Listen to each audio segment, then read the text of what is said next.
তো আগের ভিডিওটায় আমরা মৌলিক সংখ্যা যৌগিক সংখ্যা মোটামুটি পড়েছি। তো এরপর একটা নতুন টপিকে যাব, তার আগে কয়েকটা মৌলিক সংখ্যা যৌগিক সংখ্যার উদাহরণ আমরা দেখে নিই। ঠিক আছে, তো মৌলিক সংখ্যা ধরে নে, মৌলিক সংখ্যা কোনগুলোকে বলতে পারি আমরা?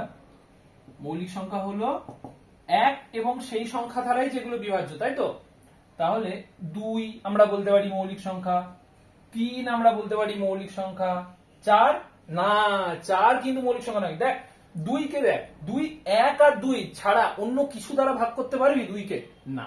3 1 আর 3 ছাড়া অন্য কিছু দ্বারা ভাগ করতে পারবি 3 কে? পারবি না। কিন্তু আমি যদি বলি 4 কে 1 আর 4 ছাড়া অন্য কি সংখ্যা দ্বারা ভাগ করা যায় বলতো? ঠিক বলেছিস, 2 দিয়ে ভাগ করা যায়। 2 গুণিত 2 সমান 4, মানে 4 কে 2 দিয়ে ভাগ করলে 2 আসবে, তাই তো? তাহলে যদি 4 কে তোর 1 আর 4 ছাড়া, 1 আর সেই সংখ্যা ছাড়া অন্য কোন সংখ্যা, মানে 2 দিয়ে তোর ভাগ করে মিলে যাচ্ছে, তাহলে অন্য কোন সংখ্যা দ্বারা যদি ভাগ করা যায়, তাহলে কি আমরা 4 কে মৌলিক সংখ্যা বলতে পারবো? না, পারবো না। তাহলে 4 মৌলিক সংখ্যা নয়। তাহলে 5 মৌলিক সংখ্যা। তাহলে 5 এখানে লিখি। 6 হবে না, 6 2 দ্বারা ভাগ করা যায়, 3 দ্বারা ভাগ করা যায় 6 কে। 3 দুগুণে 6, 2 3 6। তাহলে 1 আর 6 ছাড়াও 6 কে অন্য অনেক সংখ্যা দ্বারা ভাগ করা যায়।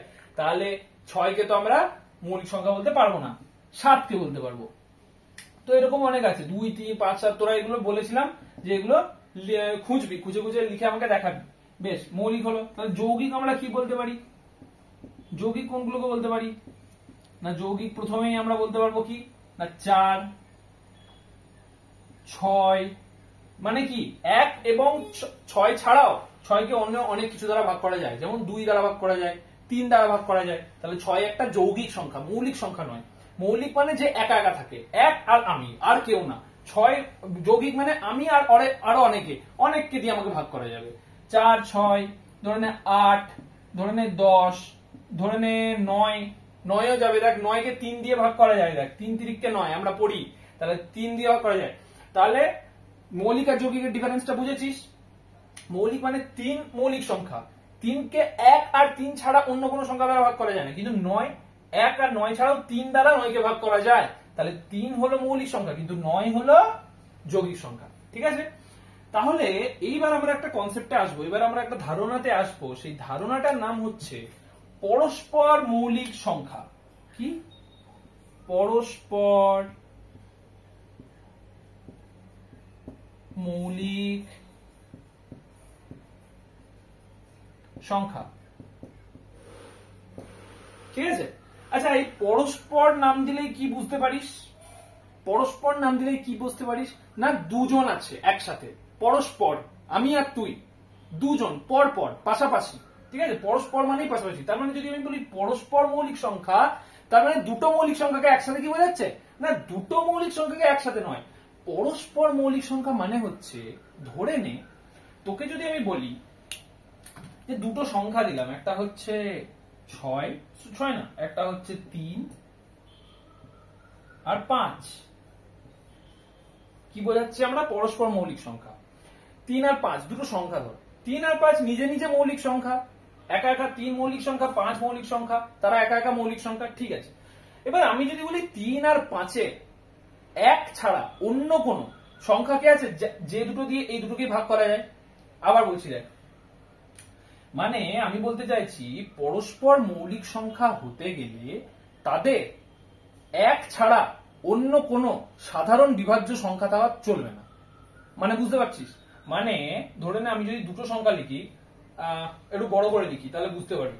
একটু বড় করে লিখি, আমরা এখানে লিখলাম পরস্পর মৌলিক সংখ্যা, এখানে আমরা লিখলাম পরস্পর মৌলিক সংখ্যা। ঠিক আছে, পরস্পর মৌলিক সংখ্যা মানে আমি কি বলেছি? না, দুটো সংখ্যা থাকবে, প্রথম কন্ডিশন হচ্ছে দুটো সংখ্যা থাকবে এবং দুটো সংখ্যার 1 ছাড়া অন্য কোন সাধারণ বিভাজ্য সংখ্যা থাকা যাবে না। এই সাধারণ বিভাজ্য না বলে এটাকে আরেকটা কথা বলা যায় সাধারণ গুণনীয়ক। কিন্তু তোরা যেহেতু এখনো গুণনীয়ক জানিস না, সেই জন্য আমি এটা এখনো বলিনি। গুণনীয়ক কি তাহলে তোদেরকে আগে বলে দিতে হবে। গুণনীয়ক আর গুণিতক, এই দুটো জিনিস হয়, গুণনীয়ক আর গুণিতক। গুণনীয়ক মানে হচ্ছে, দেখ ভালো করে বলি, পরস্পর মৌলিক সংখ্যা পড়াতে গিয়েই গুণনীয়কের ধারণাটা আসবে। গুণনীয়ক মানে হচ্ছে কি বললাম, গুণনীয়ক। গুণনীয়ক মানে কোনো একটা সংখ্যার গুণনীয়ক মানে সেই সংখ্যাটা কে কোন কোন সংখ্যা দিয়ে ভাগ করা যায়। আবার বলছি, কোনো একটা সংখ্যার গুণনীয়ক মানে সেই সংখ্যাটাকে কোন কোন সংখ্যা দ্বারা ভাগ করা যায়। বুঝতে পেরেছিস? ধরে নে আমি একটা সংখ্যা বললাম, সংখ্যাটার নাম্বার হচ্ছে 12। আমি তোকে বলেছি যে 12র গুণনীয়ক বার কর। তুই কি করবি? তোর কাজ হচ্ছে 12কে কি কি সংখ্যা দ্বারা ভাগ করা যায় সেটাকে বার করা। তাহলে সেটা কি করে বার করবি? তুই কি করে বার করবি? না, এখানে লিখবি 12। এটাকে বলে গুণনীয়কের চিহ্ন। ঠিক আছে, এটাকে বলবি চিহ্ন, গুণনীয়কের চিহ্ন বা ভাগেরই চিহ্ন। এটা একরকম ভাগের চিহ্ন হয়, আমরা গুণনীয়কের সময় এটা ইউজ করি। এবার তোকে খুঁজে বের করতে হবে যে 12 সব থেকে ছোট কোন সংখ্যা দ্বারা বিভাজ্য। 1 হলে হবে না, 1 দিয়ে সবকিছু ভাগ করা যায়। 12কে 1 ছাড়া সব থেকে ছোট কোন সংখ্যা দ্বারা ভাগ করা যায়? না, 2 দিয়ে ভাগ করা যায়। যাই তো, 2 দিয়ে ভাগ করা। 2 দিয়ে ভাগ করা কি করে যায়, কি করে বুঝলি? না, যদি দেখিস যে শেষকালে 2, 4, 6, 8 আছে, আমরা জানি যে 2 দ্বারা ভাগ করা যায়, তাহলে এটা শেষে আছে, তাহলে আমরা বলবো 2 হচ্ছে এর একটা গুণনীয়ক। বেশ, 2 দিয়ে যদি ভাগ করিস তাহলে কি আসবে? 6 আসবে। 2 দিয়ে যদি 12 ভাগ করিস কি আসবে? 6 আসবে। এবার 6টাকে আবার এরকম করবি, করার পর আবার দেখবি যে 6টাকে আর কিছু দ্বারা ভাগ করা যাচ্ছে কিনা। হ্যাঁ, যাচ্ছে, 2 দ্বারা আবার ভাগ করা যাচ্ছে। 2 দিয়ে ভাগ করলে কি আসবে? 3 আসবে। 3 আসবে। বেশ, তাহলে এই 3টাকে তো আর ভাগ করা যাবে না, 3 মৌলিক সংখ্যা হয়ে গেল, 3টাকে আর ভাগ করা যাবে না। এখানে 2 দিয়ে ভাগ করছিলাম, এখানে 3টাকে ভাগ করা যাবে না। তাহলে এখানে কি কি পেলি? না দেখ, একটা জিনিস দেখ, 12র তাহলে গুণনীয়ক পেলি। কি পেলি? প্রথম একটা গুণনীয়ক পেলি হলো 2, সেকেন্ড একটা গুণনীয়ক পেলি হলো 3, আর একটা গুণনীয়ক পেলি হলো 6, আর একটা গুণনীয়ক পেয়েছিস। কি করে পেয়েছিস বলতো? এই 2 আর 2 গুণ করে দিবি। 2 আর 2 গুণ করে কি হলো? 4। তাহলে 4 ও একটা 12র গুণনীয়ক। তাহলে কি কি এলো? 1 তো থাকবেই, 12র গুণনীয়ক আমরা বার করছি। 12র গুণনীয়কে কি কি আসবে? 1 আসবে, কমা দিয়ে 2 আসবে, কমা দিয়ে 3 আসবে, কমা দিয়ে 2 আর 2 গুণ করে 4। দেখ, 4 দিয়ে 12কে ভাগ করা যায়। দেখ, এই গুণ করে একবার দেখে নিবি যে 12কে ভাগ করা যাচ্ছে কিনা ছোট ছোট সংখ্যার ক্ষেত্রে, তাহলে তুই কনফার্ম হয়ে যাবি। 4, 5 আছে এখানে? না, 5 নেই। 6 আছে, 6। আর একটা কি? না, 12 নিজে। তাহলে 1, 2, 3, 4, 6, 12 এটা কি হয়ে গেল? না, 12র গুণনীয়ক হয়ে গেল। বোঝা গেল? বোঝা গেল? গুণনীয়কের ধারণাটা বোঝা গেল। গুণনীয়ক কি বললাম তাহলে? না, কোন একটা সংখ্যাকে যে যে সংখ্যা দ্বারা ভাগ করা যায়। ধর এতগুলো সংখ্যা দ্বারা 12কে আমি ভাগ করতে পারছি, তাহলে এগুলো সব হচ্ছে 12র গুণনীয়ক। ঠিক আছে, তাহলে এটা হলো গুণনীয়কের ধারণা। এইবার তোরা যখন পরস্পর মৌলিক সংখ্যা পড়বি, তখন পরস্পর মৌলিক সংখ্যার সংজ্ঞাটা হচ্ছে, যদি পরস্পর মানে কি, পরস্পর মানে কি বলেছি? দুখানা আসবে। তাহলে যদি দুটি সংখ্যার কি হয়, যদি একটু আগে গুণনীয়ক দেখলি, সংজ্ঞাটা হচ্ছে পরস্পর মৌলিক সংখ্যার যে দুটি সংখ্যার যদি এক ছাড়া অন্য কোন সাধারণ গুণনীয়ক না থাকে।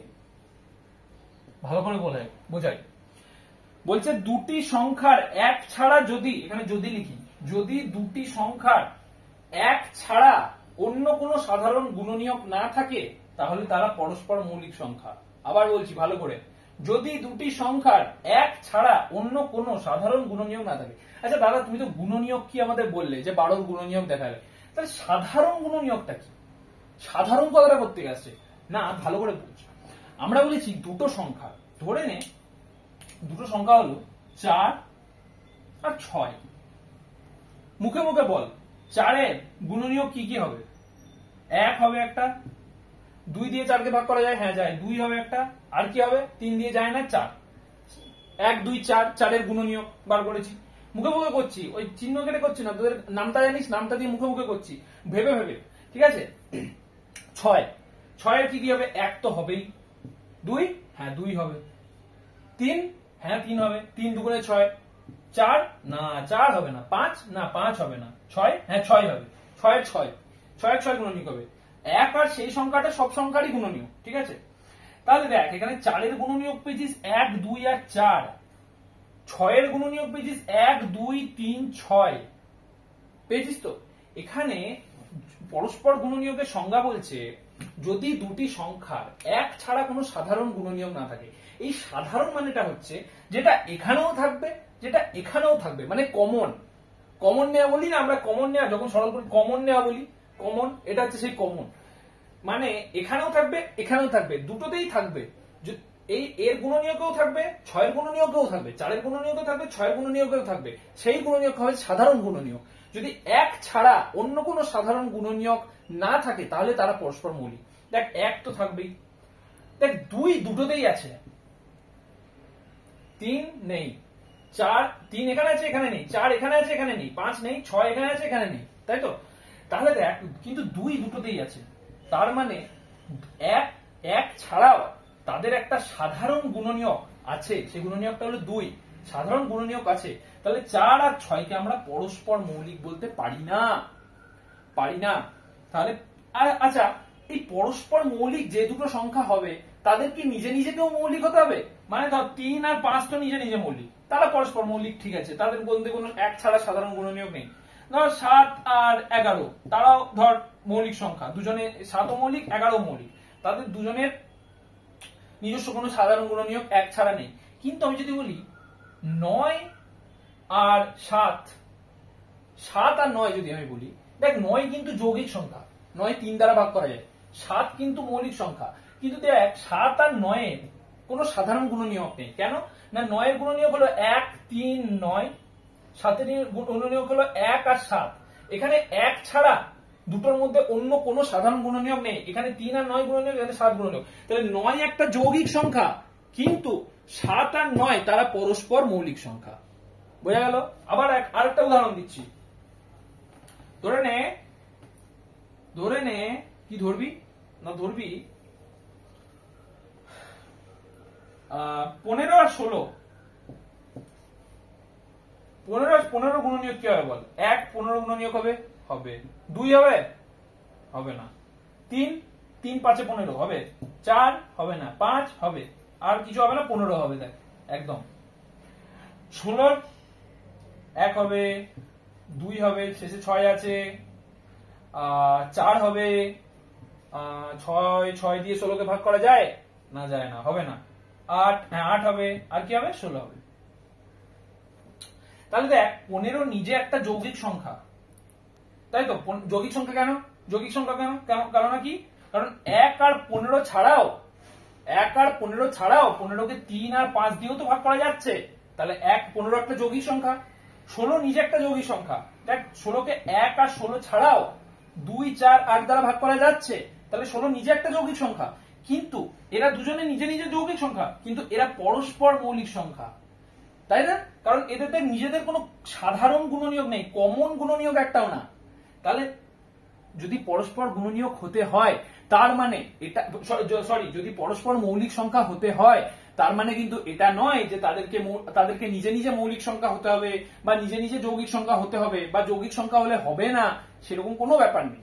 পরস্পর মৌলিক সংখ্যা মানে দুটো সংখ্যা থাকবে, তাদের গুণনীয়ক গুলোকে খুঁজে বার করবি। গুণনীয়ক মানে খুঁজে বার করা শিখিয়েছি, গুণনীয়ক খুঁজে বার করা মানে সেই সংখ্যাকে যে যে সংখ্যা দ্বারা ভাগ করা যায়, তাহলে দুটো সংখ্যার আলাদা আলাদা গুণনীয়ক গুলো বার করবি। গুণনীয়ক বার করে দেখবি যে তাদের মধ্যে কোনো কমন গুণনীয়ক, সাধারণ গুণনীয়ক আছে কি না। যদি না থাকে তাহলে তারা পরস্পর মৌলিক, যদি থাকে তাহলে তারা পরস্পর মৌলিক নয়। ক্লিয়ার? ক্লিয়ার, ঠিক আছে। তাহলে এটা বোঝা গেল? ঠিক আছে, বোঝা গেল।